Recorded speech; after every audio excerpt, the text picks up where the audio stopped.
many of you thought about some things that you know that you deserve or you want out of life or you would like to enjoy experience, and you found yourself blocking yourself? Raise your hand if that ever happened to you before. All right, very good. Here's what I want you to do. Shake somebody's hand on your right and your left, and here's what I want you to say.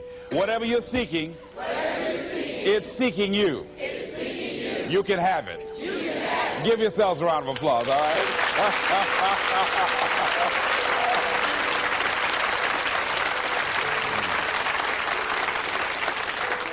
Now, the reason I brought that up is I was riding with a friend the other day, and I know this friend of mine who has been working on a job where she's been miserable for a long time. She was telling me about how she was miserable on the job and how she was so unhappy. So I said, if it's that stressful and if it's causing you that much pain, I say, why don't you just quit and do something else? And she said something that really put her in the chorus line with a lot of other people. She said, I would, but. And then I started thinking about that. I said, let me take a poll. So I started talking to other people, and I would ask them what they were doing. And I said, but is that your passion? And they would say no. I said, then what's your real passion? And they would tell me what their real passion was. Then I said, well, then why aren't you doing what you really want to do? Oh, I can do it, but. And they would continue on. So this word, but just kept on coming up. And then it also has some friends like woulda and coulda and shoulda. And one day, I'm going to have my own business. Those people who talk about one day I'm gonna. Some of y'all know some of those one day I'm gonna people. Raise your hand. Some of you get up in the morning and look in the mirror at that person. I just tease it, all right? So how is it that many times we block ourselves and we use these words almost like we're in a trance, like we're sleepwalking through life, that we find ways to cancel out our dreams? And I think that but is a dream killer. That a lot of things that we want to do, a lot of places we would like to go, a lot of things we would like to experience, and we just stop at but. And we build a case. In fact, I was reading something the other day that talked about but. It says, but is an argument for our limitations. And when we argue for our limitations, we get to keep them. See, but will cause you to procrastinate. But will cause you to hide out behind fear. But will cause you to come up with all type of excuses that you can validate your inaction and not acting on your dream. And right now, more than ever, people need to look for ways to live their dream. People need to look for ways to make it on their own. There is no such thing as job security. There's no such thing as a storm-proof or tragic-proof life. There are no guarantees today, ladies and gentlemen. The illusion is gone. There was a time when we graduated from high school, you were told, go to college and get out, and you go and work for a corporation for 30 or 40 years. They'll give you a gold watch and you'll retire. Special announcement, that day is gone. That day is gone, never to return again. So instead of people living in fear, feeling stressed out, feeling powerless, feeling like victims, I think it should be a time that we need to begin to look at ways that we can become an active force in our own lives. Look at ways when we can decide to take charge of our own destiny. Look at ways when we can decide to design a life of substance and begin to truly live our dreams.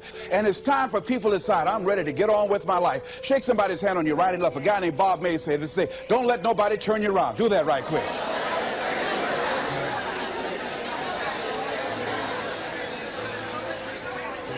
Now, a lot of people say, I'm going to live my life one day when things get right. When I get all my bills paid. When I get my feet on the ground. I say, what have you been walking on? See, there are no problem-free moments.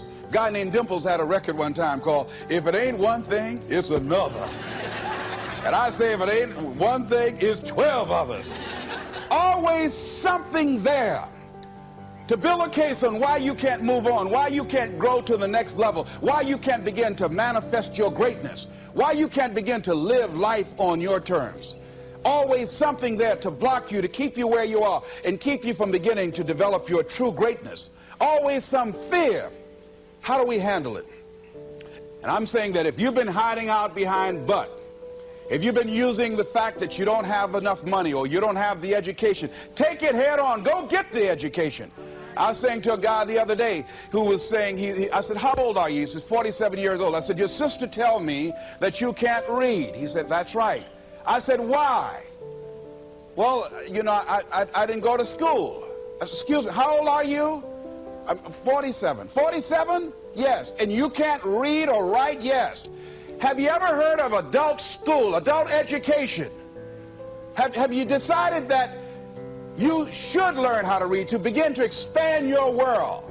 Why are you using that as a racket? Why don't you decide now that you're going to expand your world, that if other people can learn, you could learn too? Well, it's hard for me. Have you been and sit in a class yet? Have you signed up yet? No, I haven't. See, a lot of people say no, ladies and gentlemen, to things, and they don't even know what they're saying no to. They haven't even challenged themselves. He hasn't even gone to sit into a class and say, teach me how to read. Instead, it's been easier for him to go through life, he thinks, trying to play a whole con game, pretending he knows how to do something that he doesn't know how to do. And you know what? Most of us go through life like that. Most of us go through life pretending that we're satisfied where we are, pretending that everything is okay, pretending that we don't have any special goals or ambitions or desires, when really deep down inside we do really want more. But if you look at our behavior, if you judge based upon what we do, that really will tell you some true stories about people, because you have to judge a tree by the fruit it bears, not the fruit that it talks about. See, a lot of people pretend that they want more out of life, but all you have to do is watch their actions. That will tell you something. So I used to pretend that I wanted to lose weight, but how could you tell I was pretending? Watch me when I have a piece of sweet potato pie.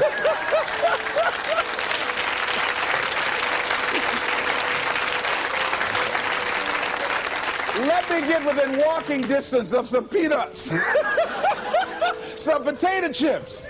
See, I was pretending that I really wanted to lose weight. No, you just watch what I eat. I'll tell you what I'm seriously committed to.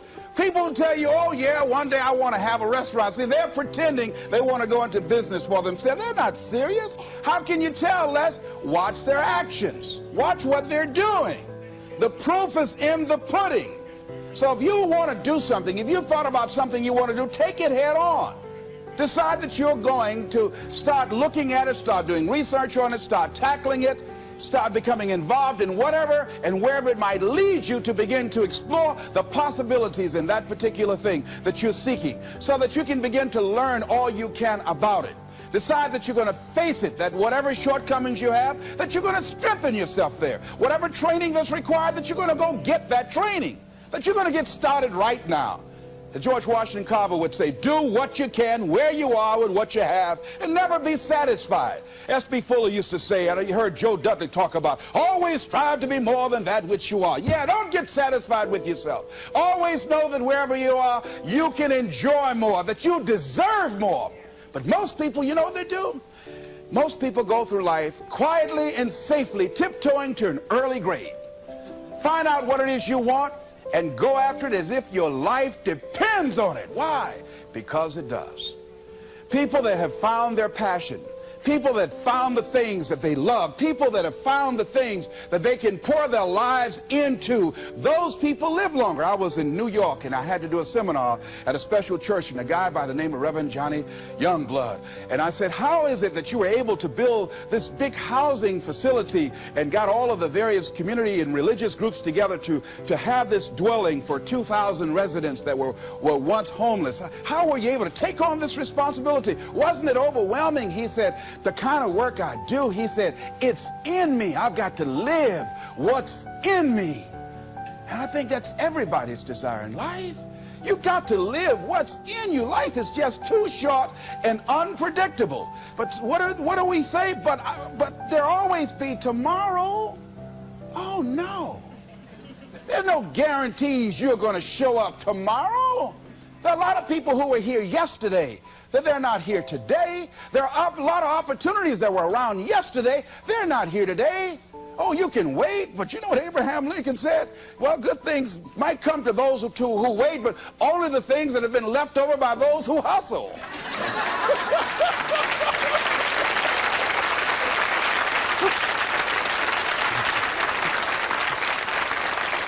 So who want to go through life picking up leftovers? You deserve much more than that. The leftovers that somebody has left you. So take it head on, begin to explore it. Here's something else. Decide to do it now. Decide whatever you want to do, that you are now going to become actively involved right now, exploring the possibilities for you. That you're going to look at it and do just a little bit of it right now. When I decided to become a speaker, I didn't just quit my job and just ran out and say, I'm a motivational speaker. No. What I did was, I decided to start looking at other people that were involved in the speaking profession. I volunteered to work with some speakers so that I could learn. Whatever you want to do, get your feet wet. Gain some experience doing some volunteer work in the area and find out whether or not this thing you want to do will fit for you. A friend of mine told me he wanted to have a restaurant. I said, have you ever operated a restaurant before? He said, no. I said, well, really, you don't even know if you want one. I said, what's your expertise? What do you bring to the table? He said, I can cook real good. I said, well, what about the management side?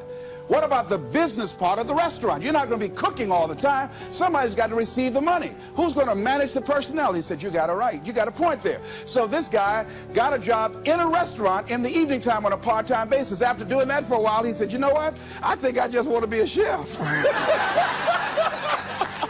He said after working there, people didn't show up to work. He said it's hard to find the help. People weren't responsible. The headaches, the guests were just giving him problems day in and day out. They weren't ever satisfied. He said, no, I just think I'll stick to cooking. See, you got to find out what fits for you. Because you might decide that after you go up in there and examine it and experience it and get some experience under your belt on it, well, you say, this is really not what I want. This does not fit for me. So decide that you're going to do that. Now, John H. Johnson said something that's very important. He said, there's no defense against an excellence that meets a pressing public need.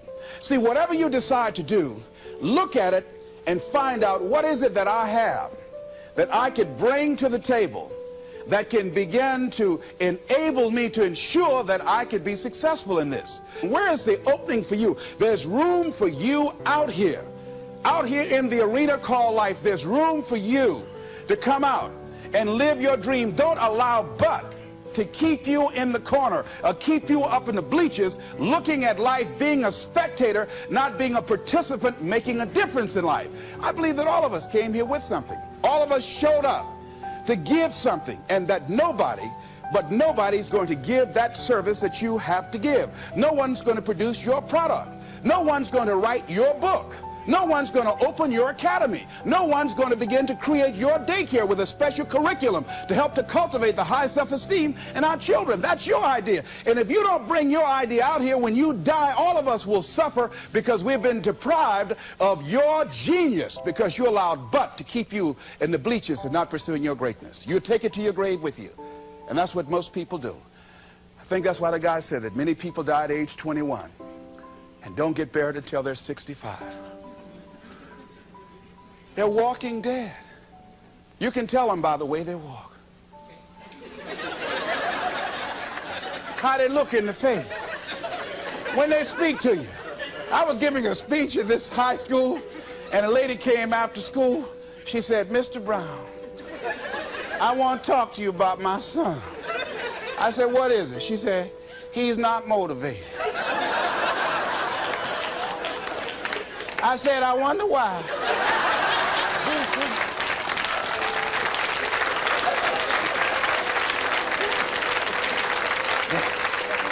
You got to have energy, ladies and gentlemen. You got to have life. If you're excited about what you're doing, even in the area of selling, you know people don't buy because of logical reasoning. People buy because of your way of feeling. People don't like to be around dead people. No, let the dead bury the dead. No, keep them away from you before they grab you and want to hold on to you. So the fact that whatever you do, you want to be excited about it. You want to have the kind of excitement that is so contagious that people want to be around you. Because whatever you're doing, whatever you talk to people about this particular idea that you have, they're looking at you and they want to know, do you believe it? And are you the kind of person they want to be in business with? And if you're not positive, if you're not energetic, if you're not fired up about it, how can you expect anybody else to be fired up about your idea? Am I right? All right, repeat after me, please. I'm going to be fired up about my dream. I'm going to go at it with everything I got. Shake somebody's hand on your right and left and say, you got what it takes.